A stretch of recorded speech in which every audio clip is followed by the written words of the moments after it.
পোশাক শ্রমিকরা আগামীতে রেশন পাবেন। এদিকে শুধু সংস্কারে থেমে থাকলে চলবে না বললেন তারেক রহমান। জানাবো পাহাড়ের সম্প্রীতি নষ্ট করতে বাইরে থেকে ষড়যন্ত্র হচ্ছে বললেন হাসান আরিফ। আরও জানাবো নেতারা আমাদের ভোগের পণ্য মনে করতেন বললেন মহিলা লীগ নেত্রী। সর্বশেষ জানাবো বিজয় ছিনিয়ে নিতে নানামুখী ষড়যন্ত্র চলছে জানালেন নজরুল ইসলাম। শিরোনাম শুনলেন, এবারে বিস্তারিত। পোশাক শ্রমিকরা আগামীতে রেশন পাবেন। পোশাক কারখানার মালিক পক্ষের সঙ্গে কথা বলে শ্রমিকদের রেশন দেওয়ার ব্যবস্থার ব্যাপারে চিন্তাভাবনা করা হচ্ছে বলে জানিয়েছেন শ্রম ও কর্মসংস্থান মন্ত্রণালয়ের সচিব AHM শফিকুজ্জামান। শনিবার 21 সেপ্টেম্বর গণমাধ্যমের সঙ্গে আলাপকালে তিনি এসব কথা বলেন। শ্রম সচিব বলেন, রেশনের বিষয়টি দীর্ঘমেয়াদী একটি প্রক্রিয়া, তবে আপাতত ট্রেডিং কর্পোরেশন অব বাংলাদেশের মাধ্যমে শ্রমিকদের মধ্যে সাশ্রয়ী মূল্যে পণ্য সরবরাহ করার উদ্যোগ নেওয়া হয়েছে।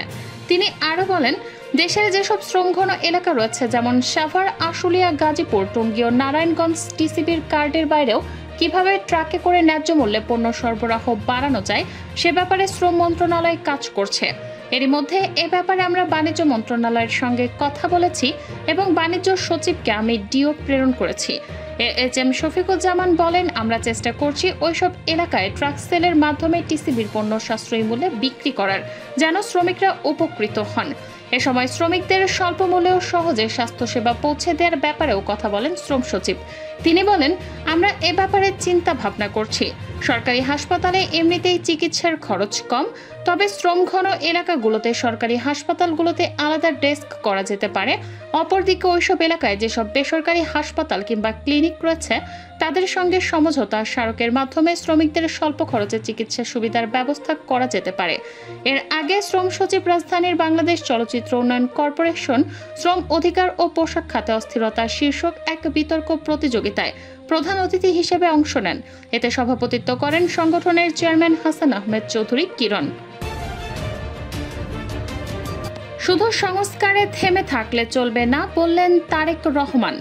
মানুষের ভাগ্য পরিবর্তনে শুধু সংস্কারে থেমে থাকলেই চলবে না জানিয়ে বিএনপির ভারপ্রাপ্ত চেয়ারম্যান তারেক রহমান বলেন, অর্থনৈতিক মুক্তিও অর্জন করতে হবে। শনিবার 21 সেপ্টেম্বর সিরাজগঞ্জের এনায়েতপুর ইসলামিয়া উচ্চ বিদ্যালয় মাঠে আয়োজিত এক স্মরণ সভায় ভার্চুয়ালি যুক্ত হয়ে তিনি একথা বলেন। তারেক রহমান বলেন, মানুষের ভোটের অধিকার প্রতিষ্ঠিত না হওয়া পর্যন্ত বিএনপির আন্দোলন সংগ্রাম অব্যাহত থাকবে। দেশকে এগিয়ে নিতে হলে সবাইকে প্রস্তুত এবং ঐক্যবদ্ধ হয়ে কাজ করতে হবে। তিনি বলেন, আমরা ঐক্যবদ্ধ থাকলে দেশের মানুষের আশা ও প্রত্যাশা পূরণ করতে সক্ষম হব। রাজনৈতিক মুক্তির পাশাপাশি জনগণের অর্থনৈতিক মুক্তির পথ বের করে হবে। জাতিকে ঐক্যবদ্ধভাবে এগিয়ে নিতে পারলে অর্থনৈতিক সহ সব দিক থেকেই মুক্তি পাব।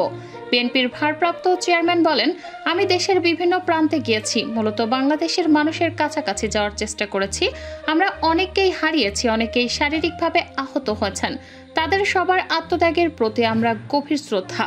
তারেক রহমান বলেন, স্বৈরাচারকে বিদায় করেছি, অল্প লক্ষ্য পূরণ হয়েছে, সামনে আরও অনেক পথ বাকি আছে। সেই পথ পাড়ি দিতে পারলে মানুষের ভোটের অধিকারও নিশ্চিত হবে। বেলকুচি, চৌহালি ও এনায়েতপুরের কথা উল্লেখ করে তিনি বলেন, এসব এলাকার দিকে তাকালে আমরা সম্ভাবনাময় একটি এলাকা দেখতে পাই। সিরাজগঞ্জের নাম আসলেই ভেসে ওঠে তাঁত শিল্পের কথা। এই পেশার সঙ্গে অসংখ্য মানুষ যুক্ত। এর আগেও কিন্তু খালেদা জিয়া কৃষি ঋণ মওকুফ সহ অনেক কিছু করেছিলেন। আমার ইচ্ছা, বিএনপি আগামীতে সরকার গঠন করলে এই তাঁত শিল্পের পাশে দাঁড়াবে। পৃথিবীর নানা প্রান্তে বাংলাদেশিরা ছড়িয়ে ছিটিয়ে আছে, তাদের মাধ্যমে শিল্পকে কিভাবে সারা বিশ্বে ছড়িয়ে দেওয়া যায় সেই চেষ্টা আমরা করব। পাহাড়ের সম্প্রীতি নষ্ট করতে বাইরে থেকে ষড়যন্ত্র হচ্ছে জানালেন আসিফ হাসান। পার্বত্য অঞ্চলের সম্প্রীতি নষ্ট করতে বাইরে থেকে ষড়যন্ত্র হচ্ছে বলে মন্তব্য করেছেন স্থানীয় সরকার, পল্লী উন্নয়ন ও সমবায় মন্ত্রণালয়ের উপদেষ্টা AF হাসান আরিফ। শনিবার 21 সেপ্টেম্বর বিকেলে রাঙামাটি সেনানিবাসে স্থানীয় বিভিন্ন রাজনৈতিক ও জাতিগোষ্ঠীর নেতা এবং নিরাপত্তা বাহিনীর সঙ্গে মতবিনিময় শেষে সাংবাদিকদের তিনি একথা জানান। হাসান আরিফ বলেন, সবাই বলেছেন তারা সম্প্রীতি চান, তারপরেও কেন ছন্দপতন হচ্ছে? সবাই বলছে ষড়যন্ত্র। সম্প্রীতি নষ্ট করতে বাইরে থেকে এই ষড়যন্ত্র করা হচ্ছে। তিনি আরও বলেন, পাহাড়ে অশান্তির পেছনে জড়িতদের বের করতে একটি শক্তিশালী তদন্ত কমিটি করা হচ্ছে। প্রকৃত দোষীদের বিচারের আওতায় আনা হবে। স্থানীয় সরকার উপদেষ্টা বলেন, রাঙামাটিতে আসার সময় দেয়ালে দেয়ালে যে গ্রাফিতি দেখেছি, সেই গ্রাফিতির যে বার্তা সেটা শুধু রাঙামাটিতে নয়, সারা বাংলাদেশ নয়, পার্বত্য চট্টগ্রামেও সেই বার্তা দেখতে চাই। সেখানে সম্প্রীতি থাকবে, কাঁধে কাঁধ মিলিয়ে আমরা একসঙ্গে কাজ করব। আমরা সকলে সম্প্রীতি চাই। পাহাড়ের সহিংসতার বিষয়ে স্বরাষ্ট্র উপদেষ্টা lieutenant general of Mohammad Jahangir Alam Chowdhury বলেন, পাহাড়ের সহিংসতার ঘটনা তদন্তে উচ্চ পর্যায়ের তদন্ত টিম গঠন করা হবে।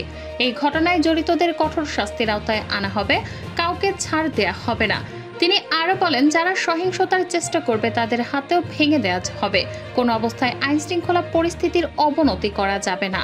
সভায় পার্বত্য চট্টগ্রাম বিষয়ক মন্ত্রণালয়ের উপদেষ্টা সুপ্রদীপ চাকমা, পুলিশের মহাপরিদর্শক মইনুল ইসলাম, সেনাবাহিনীর চট্টগ্রামের GOC major general Mohammad Mainur Rahman, বিভাগীয় কমিশনার তোফায়েল ইসলাম সহ সংশ্লিষ্ট কর্মকর্তারা উপস্থিত ছিলেন। নেতারা আমাদের ভোগের পণ্য মনে করতেন, জানালেন মহিলা লীগ নেত্রী। গত 5 আগস্ট জনরৈষ্যে আওয়ামী লীগ সরকার ক্ষমতাচ্যুত হয়েছে। এরপর দলটির নেতাদের অনেকেই দেশ ত্যাগ করতে পারলেও সিংহভাগই আত্মগোপনে রয়েছেন। এরই মধ্যে দলটির তৃণমূল পর্যায়ের নেতা নেত্রীদের নামেও মামলা হওয়া শুরু হয়েছে। তাদেরই একজন ব্রাহ্মণবাড়িয়া যুব মহিলা লীগের সহ সভাপতি উম্মে হানি সেতু। সম্প্রতি সেতুর একটি ভয়েস রেকর্ড সামাজিক মাধ্যমে ভাইরাল হয়েছে। সেখানে তিনি আওয়ামী লীগ নেতাদের বিরুদ্ধে গুরুতর অভিযোগ করেছেন, যা নিয়ে চলছে ব্যাপক আলোচনার সমালোচনা। ওই ভয়েস রেকর্ডে সেতু বলেন, দল করেছি কিন্তু কখনো ভালো জায়গায় রাখিনি। নেতারা বাঁকা করে তাকিয়েছেন, কেন তাকিয়েছেন সেটাও বুঝি। দেখতে যথেষ্ট সুন্দরী ছিলাম, বিস্তৃত আর না। কোন নেতা কোন দৃষ্টিতে তাকিয়েছেন সেটা জানি। তারা আওয়ামী লীগ নেতারা কখনোই বোনের সম্মান দেননি।